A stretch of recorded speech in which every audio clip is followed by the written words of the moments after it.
সন্তান হিসেবে বাবা মার প্রতি আমাদের যে দায়িত্ব, ছোটবেলা থেকে বাবা মা আমাদেরকে যেভাবে লালন পালন করেছেন, আপনারা অবশ্যই আপনাদের বাবা মা বৃদ্ধ হয়ে গেলে তাদেরকে সেইভাবেই লালন পালন করুন। যেমন আমরা ছোটবেলা থেকে খাওয়া দাওয়া ঠিক মতো করতে পারতাম না, কোনো কিছু চিনতাম না, একটা জিনিসের কথা বারবার জিজ্ঞাসা করতাম, বাবা এটা কি, আম্মু এটা কি। ঠিক বাবা মাও বৃদ্ধ হয়ে গেলে তাদের কিন্তু সেন্সটা বাচ্চা মানুষের মতো হয়ে যায়।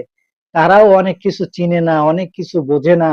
আপনি যে আগে যেভাবে করতে পারতো এখন সেভাবে করতে পারে না, শরীরে সেভাবে শক্তি নাই। এজন্য আপনারা, আমরা যারা সন্তান আছি, যাদের বাবা মা বেঁচে আছে, আমি আশা করব আপনাদেরকে ছোটবেলা যেভাবে বাবা মা লালন পালন করেছে, সবকিছু শিখিয়েছে, গালে তুলে খাওয়াইছে, গোসল করাইছে, যেভাবে আপনাদেরকে মানুষ করেছে মানুষের মতো, ঠিক বাবা মা বৃদ্ধ হয়ে গেলে আপনারাও তাদেরকে ঠিক সেই বাচ্চা মানুষের মতো লালন পালন করবেন।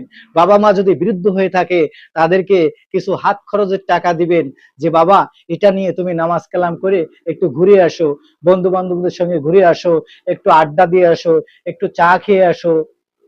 এভাবে তাহলে বাবা মার থেকে আপনারা অবশ্যই দোয়া পাবেন।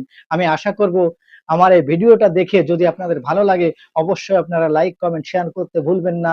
সর্বোপরি আমি বলবো যে আপনাদের যাদের বাবা মা আছে, দোহাই লাগে ভাই, আপনারা অবশ্যই বাবা মাকে সম্মানের সহিত দেখবেন। বাবা মা যেন শব্দটাও না করে আপনাদের জন্য। বাবা মার দোয়া যদি থাকে, আপনি তিল থেকে তাল হয়ে যাবেন, আপনি নিচের থেকে অনেক উপরে উঠতে পারবেন।